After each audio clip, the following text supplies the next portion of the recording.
বন্ধুরা, আমরা জানছিলাম হযরত মুহাম্মদ সাল্লাল্লাহু আলাইহি সাল্লাম সম্পর্কে এবং তার মানবীয় গুণাবলী সম্পর্কে, যেভাবে মোহাম্মদ ওয়াজেদ আলী লিখেছেন।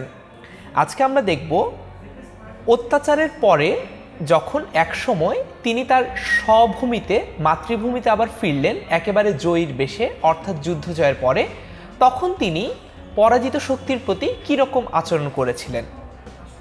লেখক ওয়াজেদ আলী বলেছেন, জয়ীর আসনে বসিয়া ন্যায়ের তুলাদণ্ড লইয়া হযরত বলিলেন, ভাই সব, তোমাদের সম্বন্ধে আমার আর কোনো অভিযোগ নাই।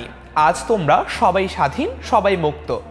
আচ্ছা বন্ধুরা, ন্যায়ের তুলাদণ্ড মানে কি? তুলাদণ্ড মানে হচ্ছে দাড়িপাল্লা।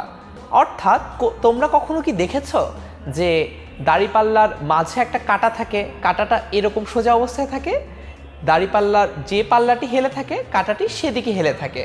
অর্থাৎ তিনি ন্যায়ের তুলাদণ্ড হাতে লইয়া বসেছেন বলতে এখানে একটি উপমার কথা বলা হয়েছে। তার মানে হচ্ছে ন্যায় বিচারক হযরত মুহাম্মদ সাল্লাল্লাহু আলাইহি সাল্লাম সব কিছুকে বিচার করতে ন্যায়ের সাপেক্ষে, অর্থাৎ তিনি কারোর প্রতি অন্যায় অবিচার সহ্য করতেন না।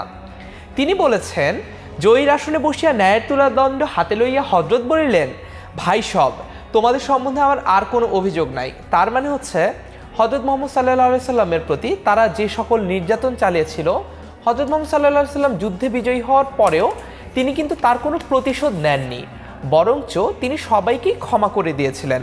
তিনি কাউকে বন্দী কিংবা কারোকে বিচারের মুখোমুখিও করেননি। তিনি বলেছিলেন, আজ তোমরা স্বাধীন, সবাই তোমরা মুক্ত। বন্ধুরা, আমরাও আমাদের ব্যক্তিগত জীবনে যদি ক্ষমা প্রদর্শন করি, তাহলে আমরাও হযরত মুহাম্মদ সাল্লাল্লাহু আলাইহি সাল্লামের আদর্শের প্রতিফলন ঘটাতে পারবো।